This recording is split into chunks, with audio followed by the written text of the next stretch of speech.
O cara virou pra mim e falou, cara, eu não tô pedindo, eu tô mandando e ordenando. Ou você vai embora, eu vou te abrir a tua cabeça no meio. É o seguinte, passamos pra dar um recado. Você não viu nada, você não sabe nada, cala a tua boca e não fala pra ninguém isso.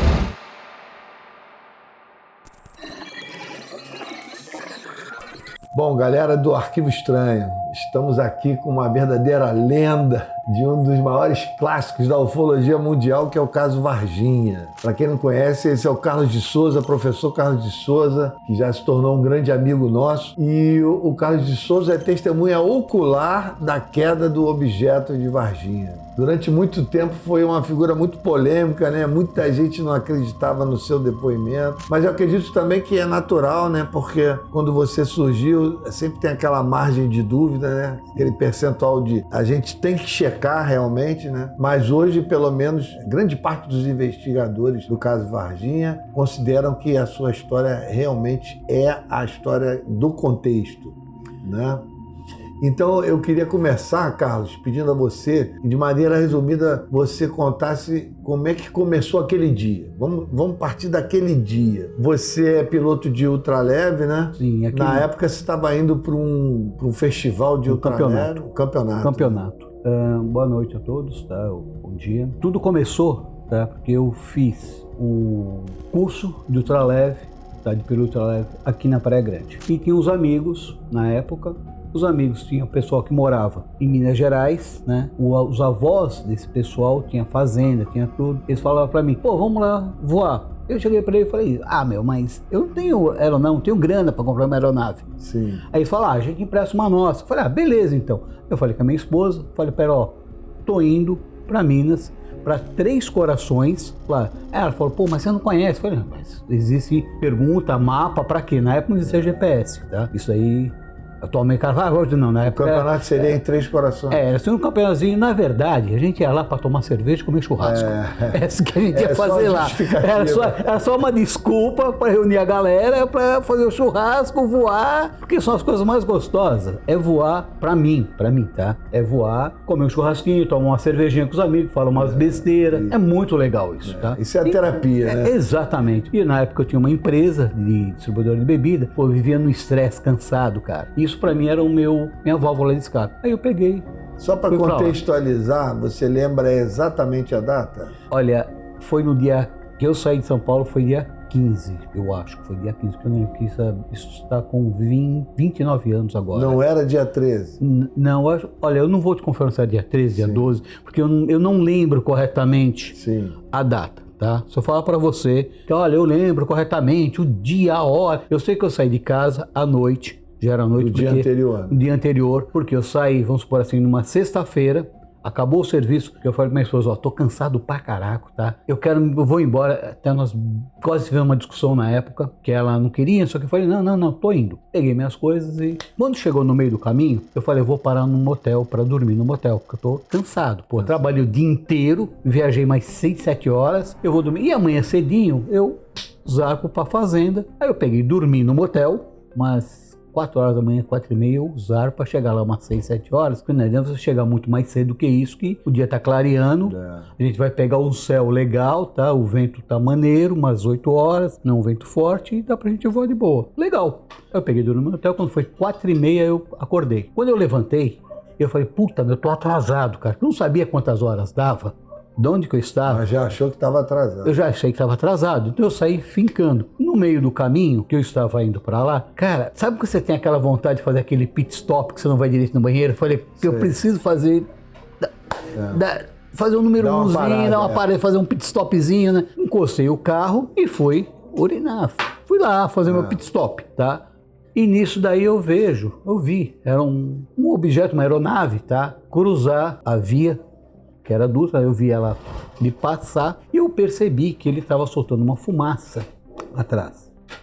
Aí eu falei, pô, tá caindo, só pode estar caindo. O que eu pensei era, se você falar pra mim, Arthur, fala, olha, aquilo ali era uma nave espacial. Mentira! Eu primeiro, eu não acreditava. Pra mim era aquele cara que era um baratinho, um sarrinho, disco voador, isso não tem, isso não existe. Pra mim, eu nunca fui aquele cara que acreditava muito. Acreditei sempre, tá? Em seres de outros planetas, que nós não somos a única vida no universo. Eu sempre tive convicção disso, tá?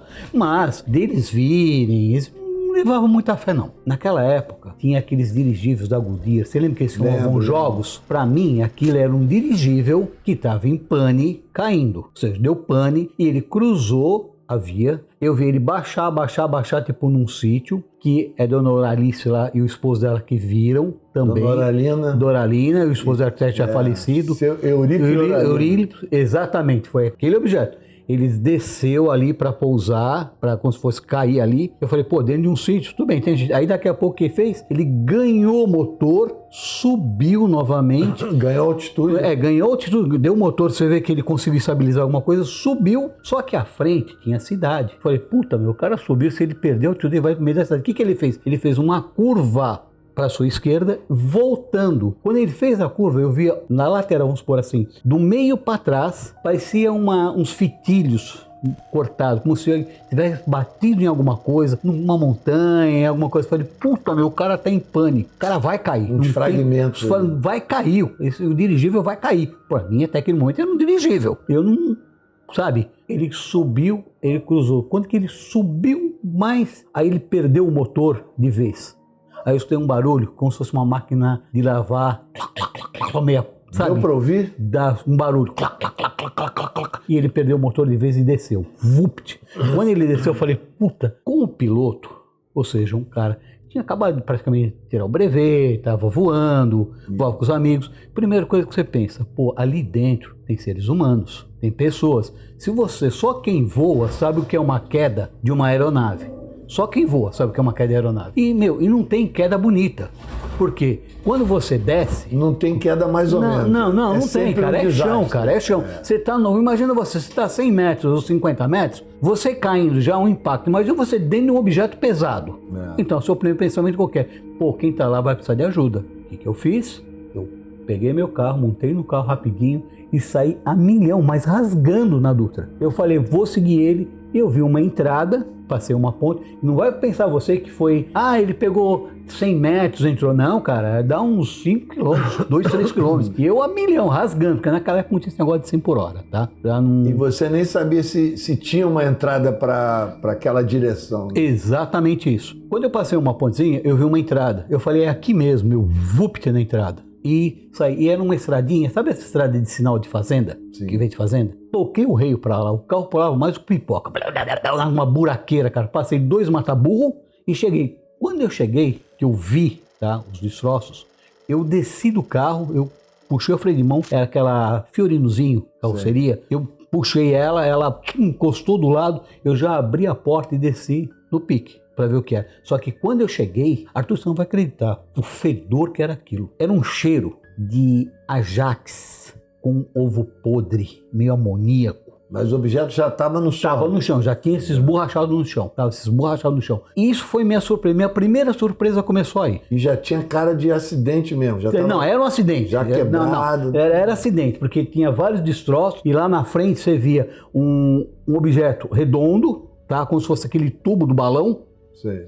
Eu já estranhei, porque se fosse o balão, eu falei, pô, não pegou fogo? Cadê o querosene? Cadê o combustível? E devia cheirar a querosene, não aquele fedor que estava lá. Entendi. Mas até aí você, na hora, você tá naquela adrenalina, você não vai estar pensando muito. Eu cobri o meu nariz com a minha camiseta e adentrei. Nisso que eu adentrei nos destroços, eu vi um monte de pedaços, tamanho de uma folha sulfite um pouco maior, tá? Espalhado, uma área grande. E o objeto fez o quê? Ele desceu, ele bateu, subiu, bateu a parte traseira, estourou a parte traseira e a parte dianteira ele subiu e puf, lá na frente. Ele parou numa árvore, encostou na árvore. E aquele cheiro estava por todo canto. Eu olhei os destroços. Eu achei estranho. Por quê? Porque normalmente, não sei se você conhece o material que é feito, o Zeppelin. Você conhece o balão? Ele é uma lona, esse passa como se fosse uma resina. E dentro, como se fosse um balão mesmo, tá? E essa resina de volta, o invólucro dele, tá? No meio, ela é uma lona. E aquilo não era lona. E até então... Até então, pra mim, aquilo lá eu achava mas estranho. eu digo, não tinha ninguém lá. Não. Era só um acidente. Só um acidente. Pra mim, aquilo era um acidente e uma aeronave. Eu não sabia que tipo de aeronave. Pra mim era um Zeppelin, pelo tamanho, pelo formato, que era um formato de charuto, mas só que as pontas cheias já estranho, que ele era mais arredondado, né? E pra mim aquilo era um acidente. Aí eu olhei, eu vi um monte de folhas. Sabe aquele papel de frango, que você enrola frango, que a dona de casa usa, laminado? Era igualzinho. Eu achei estranho, cara. Eu peguei um pedaço, eu baixei, peguei na mão, fiz esse movimento. Baixei, peguei na mão. Cara, não tinha peso. Uma coisa que eu ensinei, não era quente, não era frio, era agradável estar na mão. Era uma temperatura normal. Eu achei esquisito que não tinha peso nenhum. Cara, eu peguei e amassei. Falei, amassar isso aqui, vou levar embora. Peguei, amassei e fui enfiar no bolso. Quando você enfia, você faz esse movimento pra... No que eu abri a mão, a folha fez isso, ó. Voltou normal. Eu falei, oi? Eu não entendi. Aí eu peguei e falei, o que é isso? Nesse momento, nesse exato momento, tá? Eu vejo 2 caminhões do exército encostarem atrás. Uma ambulância, um jipe, outro caminhão e um helicóptero baixando, da Marinha, azul. Aí eu falei, o que é isso? Os caras mal encostaram. Era da Marinha o helicóptero? Era azul, aquele azul da Marinha, aquela cor azul escura. E os caras, um deles, bem alto, moreno, cara, e não era negro, ele era moreno claro, tá? Não era negro não, tá? Se fosse preto, não era um moreno claro, alto. O cara, ele olhou e me viu. O cara pegou aquele FAL do exército, aquele fuzil, e começou a correr pra mim. Você, vai embora. Eu olhei assim, não tava entendendo. Uma pergunta, eles não vieram da mesma direção que você veio? Não, eles vieram em direção oposta, de dentro. Direção oposta. Depois eu vou dizer por que... Tá? Direção oposta, eles vieram do outro lado, tá? Eles pararam, o caminhão deles parou de frente com o meu carro, de frente com frente. Ou seja, meu carro aqui, o carro deles aqui, o caminhão deles aqui, ó. Eu esqueci de perguntar, entre você estar lá na estrada, ver o objeto baixando atrás dos morros, e você achar essa entrada, você acha que demorou quantos minutos? Uns 10 minutos, 15 minutos, vamos colocar assim. Por aí, né? Por aí, porque é longe, não era pertinho. Embora eu tava chutando legal, sabe? Entendi. Você cola o VDO lá, enquanto tava estrada, legal. O problema foi quando eu entrei na estrada de terra, no acesso, que era muito esburacado. Mas aqui dentro de mim tava falando, pô, tem cara que deve estar... Em torno de 15 minutos. Uns 10 minutos, que no máximo está esse período. E voltando ao soldado lá, e aí... Aí o cara, correu e disse, vai embora. Eu falei, não. Aí ele chegou perto de mim e me empurrando com o fuzil nessa posição, empurrando. Vai embora. Eu falei pro cara, não, cara, eu não vou. Caiu uma aeronave aí, ó. Tem gente machucada lá, cara. Vai embora, você não tem nada a ver com isso. Vai embora. Eu falei, não vou. Aí ele viu que eu estava com o pedaço na mão. Ele bateu, ele largou a mão daqui e bateu na minha mão.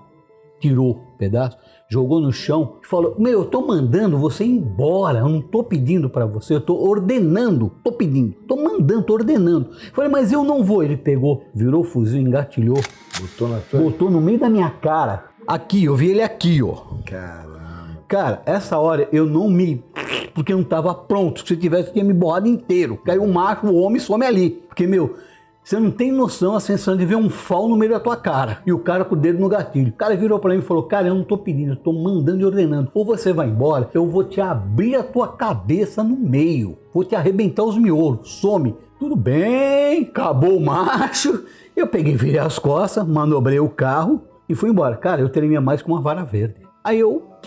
desci. E os soldados todos já se dirigindo para o objeto. Não, é interessante isso. Eles não desceram que nem se fosse um bando de abelha atacando. Não, eles fizeram como se fosse um V. Da onde que eu estava, que foi onde que o objeto teve o impacto, veio uma coluna para cá e a outra já se dirigiu e fizeram isso aqui, como se fosse um V cercando. E eu parado lá. Interessante. Aí eu saí, desesperado, não entendendo patavinas. Quando eu estava indo, eu falei, eu não tenho mais condições de voar, de fazer mais porca nenhuma, cara. Não tem condições, cara. Você vê, porque é muito fácil você falar, depois de um tempo, porque você não fez isso, que você não pegou, você não tirou. Eu falei, primeiro, na época não existia celulares. Celulares aqui, não existiam. Antes de você continuar, pergunta que não quer calar. Nesses minutos que você estava sozinho, antes deles chegarem, e mesmo depois que eles chegaram, que você estava nessa situação toda, você viu alguém naquele objeto? Tinha algum sinal de que tinha alguém ali? Olha, você viu alguma coisa se mover? Eu vou falar uma coisa para você, Arthur, que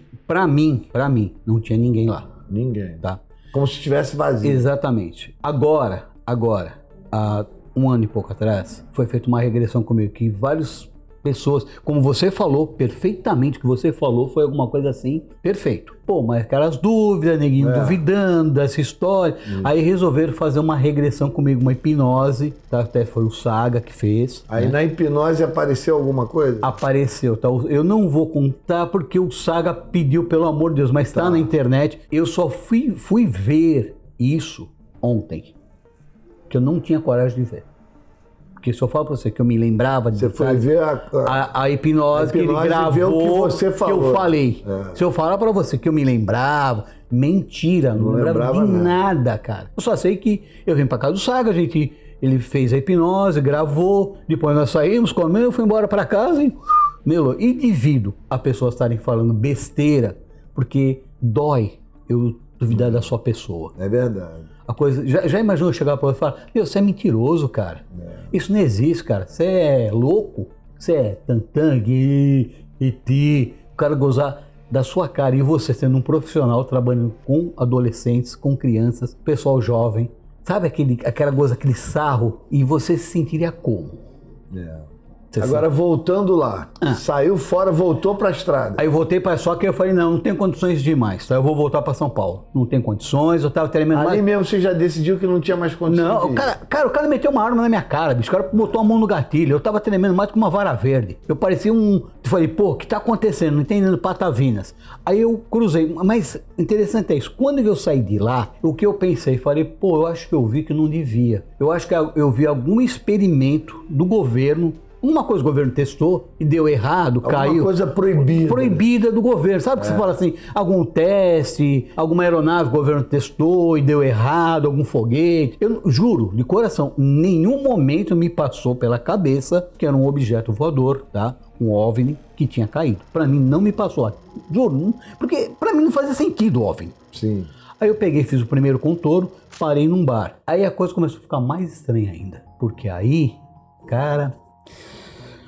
Ufa, o bicho pegou pra mim.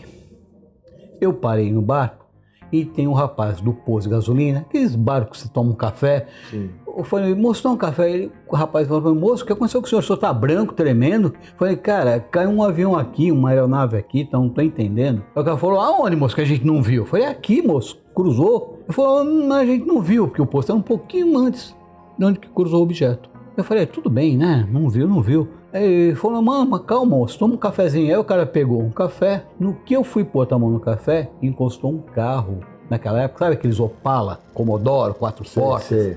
Azul escuro, quase preto. Azul marinho, né? Quase preto, aquele bem quase preto mesmo, azulzão escuro. O cara encostou, veio... Eu até olhei e falei, pô, meu carrão, né? Opala, naquela época, Commodore é carro de milionário. Aí desceram 2 caras, vestido de preto, paletó preto, camisa branca, óculos escuros, calça preta, sapato lustroso, que me chamou a atenção, com meia branca, que me chamou a atenção. 2, um altão, loiraço, e um outro também moreno, praticamente, tá? Desceram, cara, o loirão ficou assim, ó. Aí o outro chegou pra mim e falou, por gentileza, o senhor é o seu Carlos de Souza? Cara, eu fiquei puto da vida. Falei, sou, por quê? Quem é você? Eu te conheço? O cara falou, não, só passar para dar uma informação para você. Você mora em tal lugar, você é casado, seu pai é tal, você sei o que, você tem isso. Eu falei, porra, cara, qual que é a tua, mano? Tu tá tirando? Você tá me tirando, cara? Quem é você para saber da minha vida? Quem é você para saber da minha vida, cara? Que porra é você, cara? Você não é merda nenhuma, meu irmão. Você toca. É o seguinte, passando para dar um recado. Você não viu nada, você não sabe nada, cala a tua boca e não fala pra ninguém isso. Cara, eu encostei no balcão, eu sou baixinho, eu sou baixo, não sou alto. Pô, o cara leva um poste perto de mim, os 2.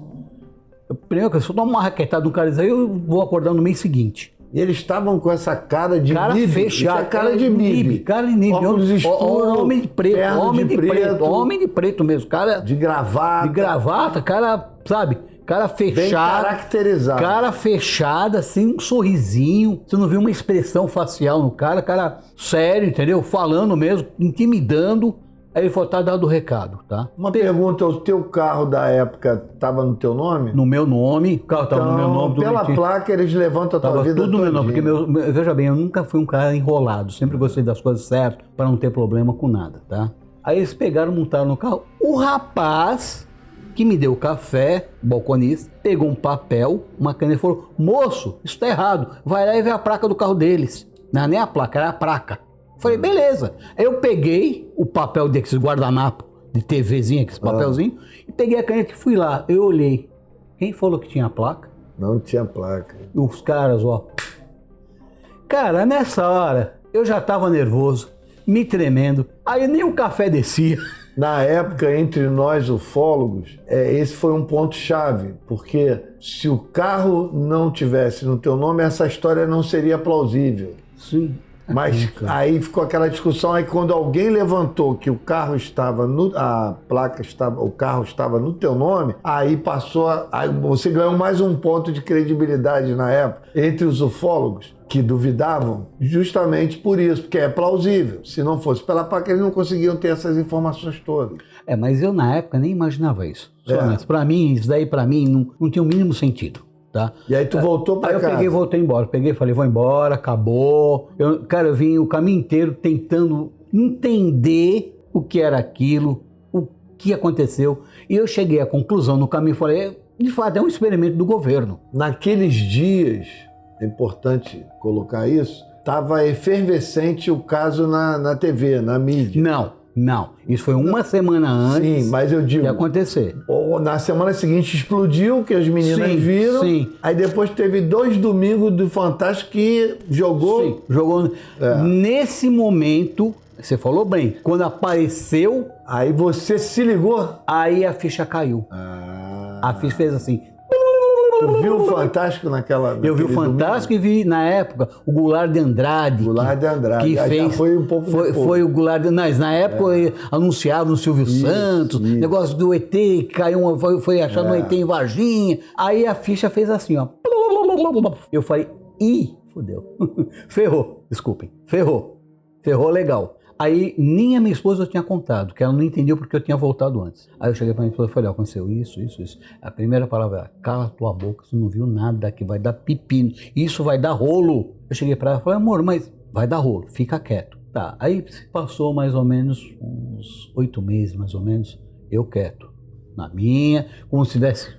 Até aí minha vida tudo normal. Isso que eu ia te perguntar. O que te fez, na realidade foram 10 meses depois. Porque aconteceu em janeiro, você só procurou o pessoal da revista UFO, você procurou o Gemaer, foi isso? Não, foi o Claudeir. Então você procurou o Claudeir em outubro. Eu lembro bem porque eu estava na história toda. Porque o que aconteceu? Aconteceu o seguinte. O que te fez procurar o Claudeir? Eu contei essa história, tá, na época, com os primos lá, numa festa. E o cara veio tirar um sarro da minha cara. Um primo da minha esposa veio tirar um baratinho da minha cara. Sabe aquele negócio? ETzinho, sacaneado. Cara, eu fiquei muito puto, mas puto da vida. Que o cara veio tirar, mas numa de humilhar mesmo, sabe? Falar, você viu porcaria nenhuma, você não viu nada, você é mentiroso, sabe? Todo mundo rindo nas minhas costas. Cara, eu fiquei indignado com aquilo. Aí eu pensei, putz, eu vou provar pra esses caras que eu não sou mentiroso. Porque, mexeu com o meu brilho, cara, mexeu comigo, calma aí. Eu só tô falando uma coisa, eu não tô ganhando nada pra falar pra você. Então por que eu vou mentir pra você?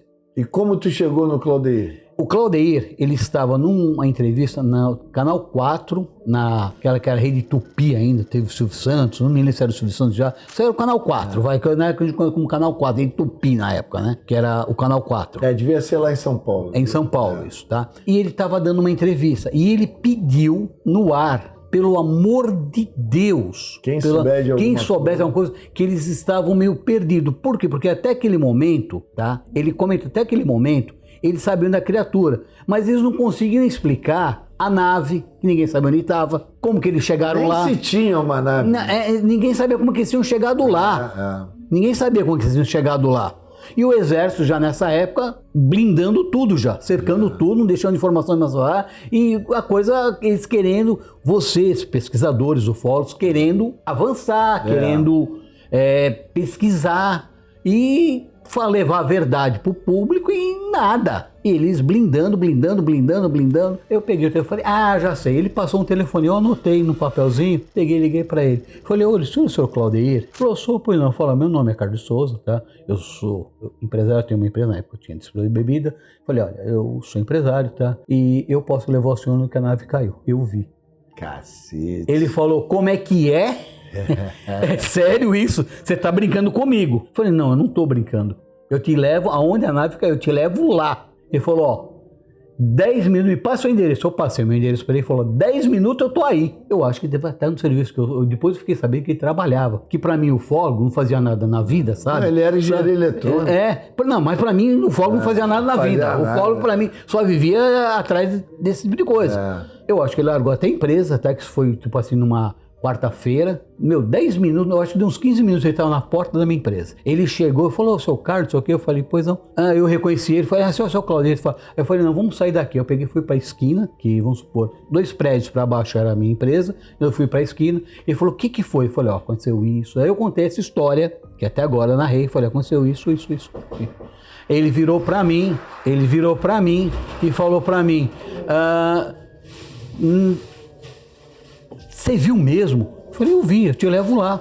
Ele falou, quando você pode me levar? Eu falei, durante a semana para mim é complicado, é mais fácil nós irmos num fim de semana que eu fecho a minha empresa, tá? E a minha empresa, eu simplesmente vou com o senhor até lá e simplesmente eu consigo mostrar onde que foi a queda do objeto. Foi quando ele convocou todos nós. Aí eu falei, tudo bem, beleza. Aí nós marcamos no final de semana, que chegou o fim de semana, falei para minha esposa, eu vou levar minha esposa, me lembra até hoje as paradas da minha esposa. Cara, você fez merda, você fez besteira, isso vai dar rolo, isso vai dar ruim. Foi para ela, eu não tenho que mentir. Se quiser acreditar em mim, se ele não quiser, eu não tô nem aí. Não entendeu? Eu não vivo disso.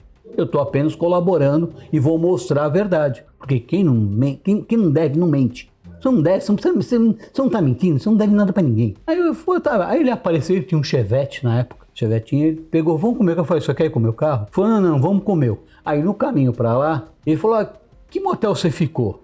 Aí eu mostrei pra ele, fiquei nesse motel, entrou lá, tava o registro da placa do meu carro, certinho, no horário.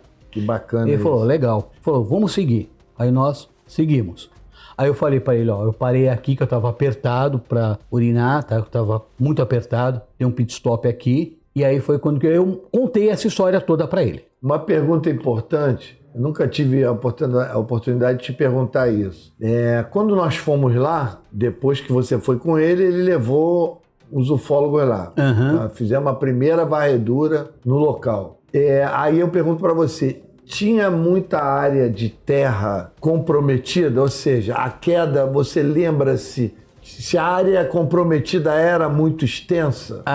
Eu me lembro o seguinte, que na hora do impacto, quando bateu, você só via como se fosse uma terra arrancada. Arrancou um pouco de terra só, tá? Mas quando que a nave, era objeto, tá? Bateu na árvore, a árvore ela estava calcificando, queimou, secou a árvore. Sim. E em volta tinha uma mancha, não sei se vocês estiveram lá, você deve ter visto, tinha uma mancha preta, enorme, que o mato crescia em toda a volta, menos ali. Isso aí nós não encontramos isso. Quando nós chegamos 10 meses depois, provavelmente o exército já tinha manipulado o ambiente. Não, mas quando que eu fui com o Claudeir 10 meses depois, estava lá ainda. O Claudeir fotografou, filmou. O Claudeir fotografou e filmou. Eu não lembro desse detalhe. A gente procurou tudo o que pudesse trazer um mínimo de indício de que realmente tinha acontecido alguma coisa ali. E o máximo, o que a gente encontrou foram marcas de caminhões pesados dentro do pasto, o que não justifica. O que caminhão pesado foi fazer? Nós encontramos a marca daqueles guindaste hidráulico que fica na carroceria, mas prende no chão. Sim, né? Para retirarem. Para retirar qualquer peso, para o caminhão não tombar. Numa roça? Numa roça, o que isso estava fazendo lá? E encontramos, por isso que eu estou te perguntando, nós encontramos vários pontos de areia revirada, mas areia assim, 1 metro, 1,5 metro de areia revirada. De areia não, terra. Terra, braba, terra. Revirada. Mas quando eu cheguei o Claudeir lá, primeira vez que eu fui com o Aí Claudeiro. toda a cerca, os morões tudo arrancado. Lá tava tudo morado quando que eu fui. Eu tive de pular, porque tinha um buraco na cerca que eu entrei naquele buraco. Então, tá? quando nós fomos, os morões estavam arrancados, tudo jogado no chão. Isso eu nem sabia, isso é novidade pra mim. Com arame farpado, com tudo. Isso pra mim é novidade. Só na frente. Tá, Só na frente. Isso pra mim é novidade, isso eu não Nas sabia. laterais a gente nem viu, porque era tudo distante. É porque normalmente quando vocês fazem pesquisa, vocês não comentam com ninguém para não interferir em nada. Tá? Isso eu já percebi. Mas quando eu cheguei com o Claudeiro, tinha como se fosse, saía da árvore, a árvore estava aqui, a árvore aqui, ó. Da árvore saiu um círculo totalmente queimado. Totalmente queimado. 10 meses Em depois. torno da árvore. Em torno da árvore. Em torno da onde que o objeto encostou aqui é a árvore, o objeto encostou aqui, a árvore torrada, um torrão, e em volta do pé da árvore, meio metro para frente, tudo torrado. Na época nós papamos mosca disso aí. Sabe? Não achamos isso aí, não. Tudo torrado. O Claudeiro, se vocês contarem, filho, eu não sei se eu acho que ele deve ter foto, que ele fotografou isso. Ele fotografou. Então ele sabia, ele foi lá com a gente. Ele sabia disso, ele viu, foi ele que observou, que eu nem sabia que era aquilo. E interessante, ao entorno tinha um mato normal, verdinho. Ali, seco. Esse mato normal eu lembro. Ali seco. Que era uma parte mais descida, assim. Isso, ali seco, não tinha nada ali, nada, não tinha um broto de nada. E escuro, preto, como se fosse alguma coisa queimada. Quando você vai queimar alguma coisa, somente na roça, o fogo se espalha, ele não faz um círculo. Ele parecia uma gota d'água. O fogo não tem. Esse teu depoimento, ele é um clássico, ele é histórico. E para nós é uma honra estar recebendo essa informação direto de você. Para finalizar, eu queria concluir o seguinte: depois de tudo isso, você passou por muita descrença, muita dúvida, muita gente não acreditava em você, alguns não acreditam até hoje, mas depois da hipnose do Saga, hoje, quais são as suas convicções em relação a isso? Olha, o que você acha e o que mudou na sua cabeça? Como é que você fecha? Como é que você resume isso? A minha vida mudou muito, tá? Mudou de água pro vinho. Por quê? Porque quando que eu fiz isso lá no começo, eu achei que, eu vou falar e tudo bem. Depois tu volta pra tua vida e acabou. Né? Tá, pelo contrário, minha vida virou um inferno, tá? Meus telefones estavam sempre grampeados.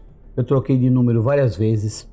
O pessoal, você atendia, A imprensa te procurou? Porque não, eu resolvi sumir. Eu falei, não, eu vou sumir, eu quero sumir.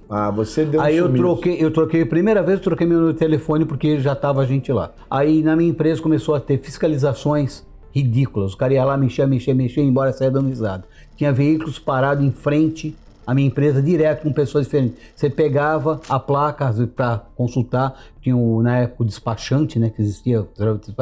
Quem que é? O cara falou, mas esse carro aqui não existe. É tá? Bem isso mesmo. Aí eu comecei a ficar com medo, sou humano. E minha vida virou de ponta cabeça.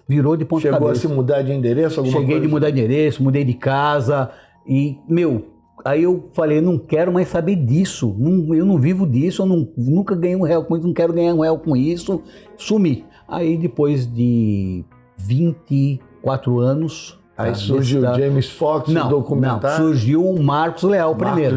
O Marcos Leal, ele me achou, não sei como, aí ele explicou que tinha um amigo dele que sabia procurar, porque já existia internet, existia tudo isso. Você tem uma ideia, eu nunca tive praticamente Facebook, nada que eu não queria ser achado.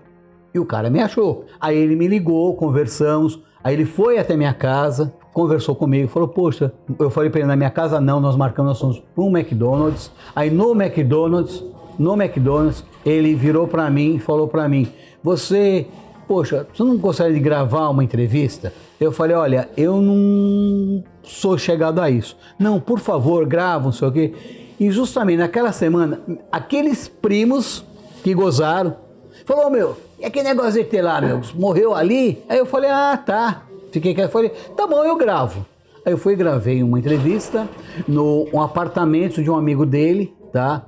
Ali perto do Pacaembu, do Morumbi. Foi lá no Morumbi, tá? Eu gravei lá essa entrevista e o Marcos levou essa entrevista pro James. E o James viu, falou, eu quero fazer um documentário com ele. Ele é o cara do momento do contato. O primeiro contato foi com ele. E lógico, eu não estou te contando porque nesse meio dessa história, depois que o Marcos gravei, aí o Marcos começou a me revelar que eu não sabia, juro, de coração, nunca imaginei isso. O Marcos começou a me revelar detalhes de factoides que cruzavam com a minha história. E ele falou para mim claramente, olha, tem pessoal militares que colaboram com a sua ideia e falam que tudo aconteceu na Fazenda Maioli.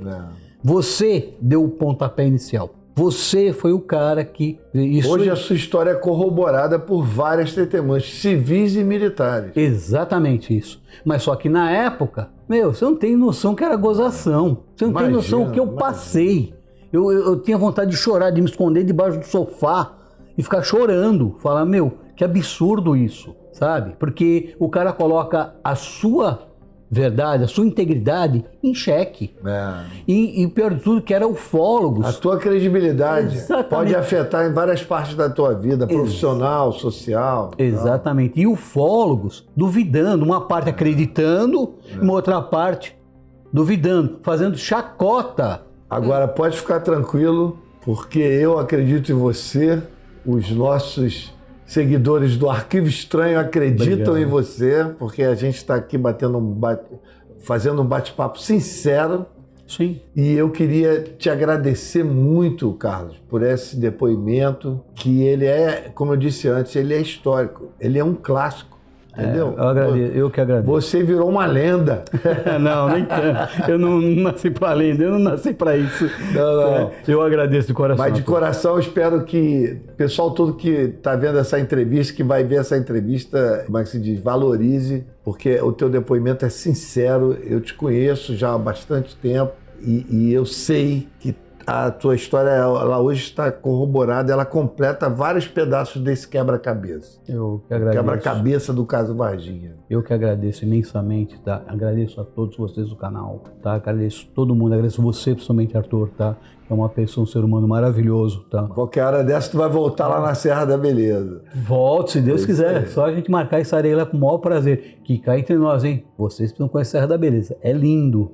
É lindo lá, tá? Um lugar maravilhoso, uma incidência ufológica assim, que eu fiquei admirado quando estive lá, você sabe o que ocorreu. Exatamente. Sabe, eu fiquei assim, eu falei, oxa, tudo isso? Sabe, é um lugar assim maravilhoso para se conhecer. E mais uma vez, muito obrigado, Arthur. Muito obrigado você, Carlos. Valeu mesmo. Seguimos com a nossa série. Nós estamos aqui tendo uma... Eu vou fugir se você fizer isso. Ele usa o seu poder de sedução para atrair suas presas. Eles não fizeram nenhum barulho.